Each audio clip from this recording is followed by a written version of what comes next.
Floyd Mayweather loses his mind when Jake Paul gets outwitted by Mike Tyson. Usually, Floyd loves to stay out of the drama, but when the legacy of boxing is at stake with such brash talkers, he just can't keep quiet. Mike Tyson is right there with him. And now every sensible, experienced boxer is gunning for Jake after he humiliated Mike Perry. You won't believe it, but Jake made so much fun of Perry that the poor guy can't even smile anymore and feels like he lost the battle of his life. And all of this chaos wouldn't have happened if Jake had just listened to Tyson. But no. Jake is never ready to take advice from anyone with actual experience. He even revealed that none other than Mike Tyson gave him a call asking him to rethink his fight with Perry. And Mike Tyson contacted you and is like a little bit concerned. That is a huge fight in December. Why take this fight now?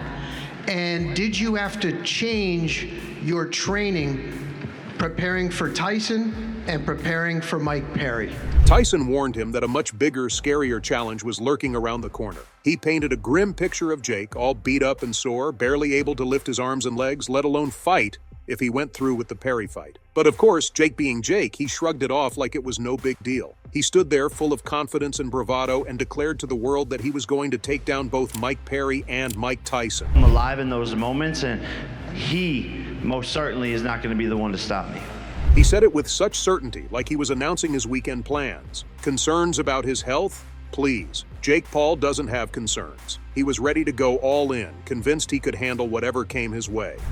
What are you doing? Mike Perry's a killer. We could jeopardize everything. The biggest fight of your career, the biggest payday of your career. And that's what makes this such a crazy fight. That's what puts the pressure on me. That's what raises the stakes. Jake's fight with Perry was nothing short of a spectacle. Sure, he managed to outperform Perry and eventually score a knockout in the 6th round.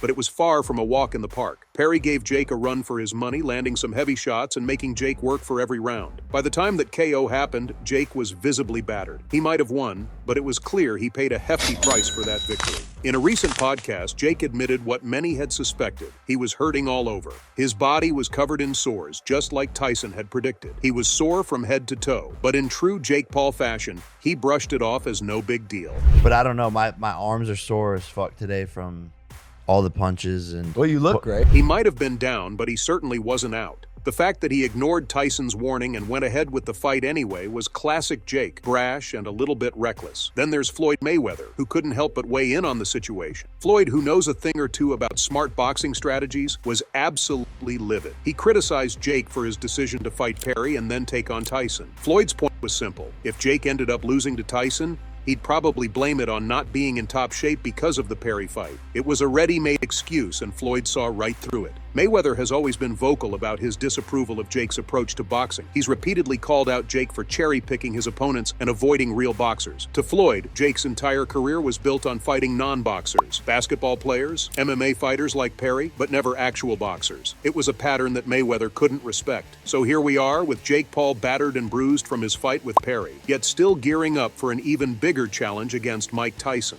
Floyd Mayweather, with his wealth of experience, sees the writing on the wall and can't stand it. He's frustrated that Jake continues to make these reckless decisions, all in the name of fame and bravado. Jake Paul, meanwhile, remains undeterred. He's got his eyes set on Tyson, injuries be damned. Whether it's sheer confidence or stubbornness, Jake is ready to step into the ring once more, convinced he can take on whatever comes his way. The stage is set for a showdown that promises to be as dramatic as it is unpredictable, with everyone watching to see if Jake can back up his big talk or if he'll finally be humbled in the ring. This stubbornness wasn't just about pride, it highlighted Jake's disregard for his own well-being. He was so focused on maintaining his image as the fearless, undefeatable fighter that he overlooked the very real physical risks. Now, with his body covered in sores and injuries, Jake's bravado seemed more like foolishness. His admission of pain and injury showed a side of the sport he had previously dismissed, the very real physical toll that every fight takes on a boxer's body. Floyd's concerns weren't just about Jake's immediate health, they were about the broader implications for his career. He questioned how Jake could realistically expect to compete at a high level when he was already battered and bruised from his previous fight. Floyd's criticisms went beyond just Jake's physical readiness. They touched on Jake's overall strategy and approach to boxing. For Floyd, Jake's willingness to put himself in harm's way for the sake of maintaining his bravado was not just reckless. It was dangerous. The physical toll on Jake became a focal point for many in the boxing community. An article in The Athletic detailed the extent of Jake's injuries, describing how he struggled with even basic movements due to the pain. Floyd's critique wasn't just about the decision itself, but also about the potential fallout. He was particularly annoyed at the idea that Jake might use his injuries as an excuse if things went south in the Tyson fight. To Floyd, this was a classic case of setting oneself up for failure and then blaming external factors.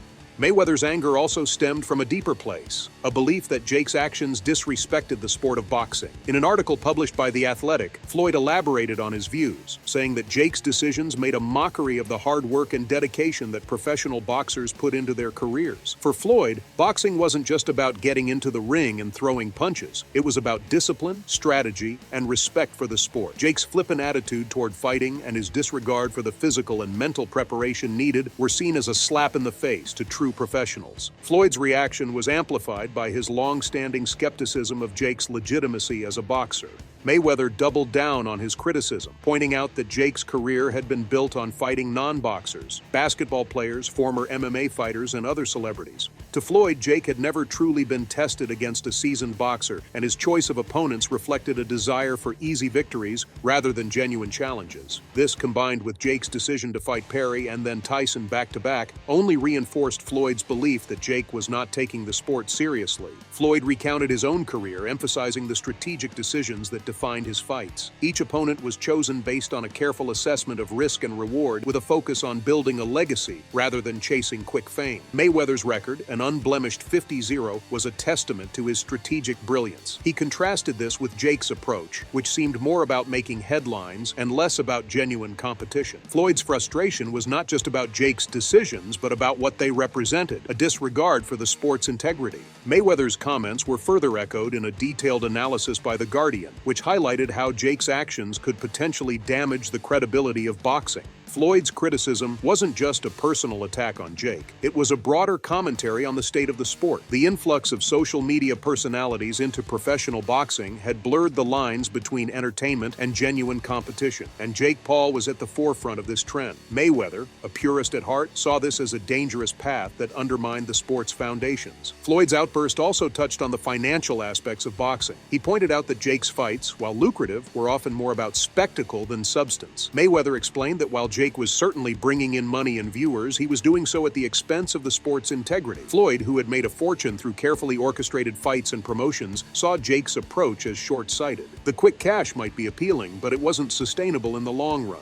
Floyd's reaction wasn't just about the present, it was about the future of boxing. He expressed concerns that young, up-and-coming fighters might see Jake's path as the ideal route to success. This worried Mayweather because it promoted a culture of instant gratification rather than hard work and dedication. Floyd addressed young fighters directly, urging them to respect the sport and focus on long-term goals rather than quick fame. His message was clear. True success in boxing comes from dedication, strategy, and respect for the craft. Mayweather wasn't just annoyed. He was genuinely worried about the direction in which boxing was heading. His reaction underscored a deep-seated fear that the sport he loved and dedicated his life to was being reduced to a sideshow. Floyd's passionate critique was a call to action for the boxing world to uphold its standards and ensure that the sport remained a true test of skill, strategy, and dedication. And in the midst of all this, Jake Paul was left to face the harsh reality that his choices had put him at odds with one of the greatest boxers of all time. Floyd Mayweather, the mastermind behind Mayweather Promotions, has built his empire on decades of experience and an unparalleled understanding of the mental strategies essential for young boxers. On July 8, 2023, during an exclusive interview with ESPN, Floyd shared insights into how he molds fighters under his promotion. The emphasis is always on steady career growth, long-term success, and disciplined strategies, a stark contrast to Jake Paul's rapid rise and often reckless behavior. Jake's path, however, has been anything but patient. His fights against celebrities, mixed martial artists, and athletes from other sports have given him a quick boost in visibility, but have done little to prove his prowess in the eyes of seasoned boxing professionals. Floyd's disdain for this approach is evident. He sees Jake's career as a series of shortcuts driven by a desire for quick validation rather than a genuine commitment to mastering the sport. Mayweather Promotions fighters, in contrast, are taught to embrace the grind. During a training session open to the media, Floyd showcased his training regimen, highlighting how each session is designed to build both physical and mental strength. The drills are rigorous, the expectations high, and the focus unwavering. The goal is to prepare fighters for the reality of the sport, where each match is a test of endurance, strategy, and resilience. Floyd's approach also includes a strong emphasis on mentorship. He spends considerable time with his fighters, sharing the lessons he learned throughout his illustrious career. These sessions are not just about physical training, but about imparting the wisdom and mindset that have kept him at the top of the sport for so long. Jake's career, with its focus on immediate rewards, often misses this deeper level of preparation and mentorship. And tell me, do you think Mayweather has a point? It's pretty clear that if you want to excel, you've got to do it gradually. You can't just jump levels like Jake is trying to do. He should be fighting people his age and experience first before going after the big names. But Jake's got his own ideas, right? Let me know in the comments what you think about all this.